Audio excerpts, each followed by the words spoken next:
about secrets, the kind of secrets you die with. It's called the nesting box. Barefoot and sweaty, I sunk my toes into the mud and squinted my eyes until the jungle green landscape and glossy brown river blurred into shapeless muck. In a fit of anger, I flung every goddamn letter Keith and Minzy wrote to each other out over the water. My arm moving faster than my mind, I hadn't even bothered ripping them up. The papers fell quickly in the thick jungle heat catching the water's edge. In no time, they'd be carried down the tributary into the Great Mekong, disappearing forever into the South China Sea. With any luck, they'd disintegrate before they even reached that far. No more evidence my life was one big lie. Prior to my expedition to Vietnam, I had never left my home city of San Francisco, the entire world within one city confined to a peninsula, an almost island. Prior to Vietnam, I never felt heat. I never seen a palm tree. I never stood waist deep in muddy river. I never knew how deep secrets could hide. The box arrived on a Wednesday afternoon. My parents had driven across the city to drop it off because I couldn't be bothered with picking it up. When I got home from work, I shoved it into the apartment and left it to be dealt with later. For a good 3 weeks, it sat in my living room, taking up space and getting in the way. Even moving it aside to where I could simply forget about it seemed an impossible task.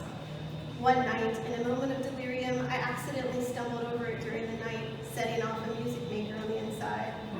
Still half asleep, I ripped the taping off the box, shouting profanities into the silence.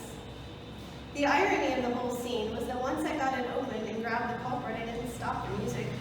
The peaceful melody conjured memories of my childhood and my grandfather. I had heard it before, the music, but only behind his closed bedroom door late at night, when he'd play it over and over until he fell asleep.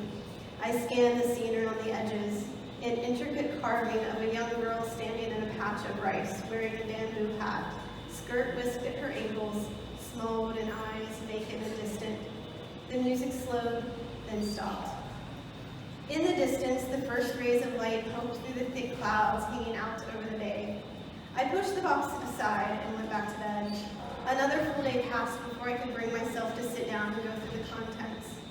One by one, I pulled each item out, remnants of my grandfather's past.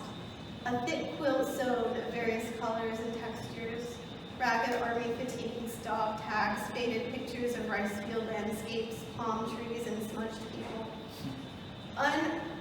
Underneath everything at the bottom was a small wooden box and a bundle of letters. The wooden box, much like the music maker, had river imagery along each side. I turned it and ran my fingers over the carved etchings. I carefully pulled the top off, and inside was another box, and inside that another one, like those little Russian dolls. At 3 deep, I set it aside, picked up the bundle of letters, and flipped through them. None of them to or from my grandfather. I tossed them aside and walked back into my bedroom floor. The past, heavy like stone, exhausted me. My parents had urged me to visit a month before, when the sickness had taken a turn for the worse. Though we lived in the same city, I always made excuses. I had nothing against my family, but once out of their orbit, the effort to visit seemed overwhelming. Like most everything else I confronted on a daily basis. Waking up, getting dressed, going to work, communication, food, existence. "Damn you, Ari," my father had said the last time he called. He didn't shout. He didn't even sound all that angry. It was a simple statement, followed by a simple click. My grandfather died the next day. My parents had found the box in the back of his closet, a large shipping box, the kind we buy at the post office. It was taped up pretty good.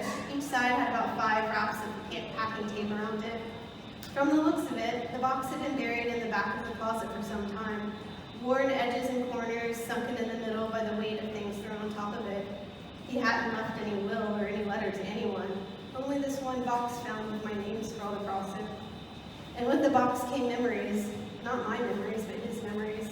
The musty smell of fabric, the faded pictures, the music from another era. His memories began to mesh with my own memories of him. They crept along the periphery of my mind for weeks, leaking in one by one, haunting me.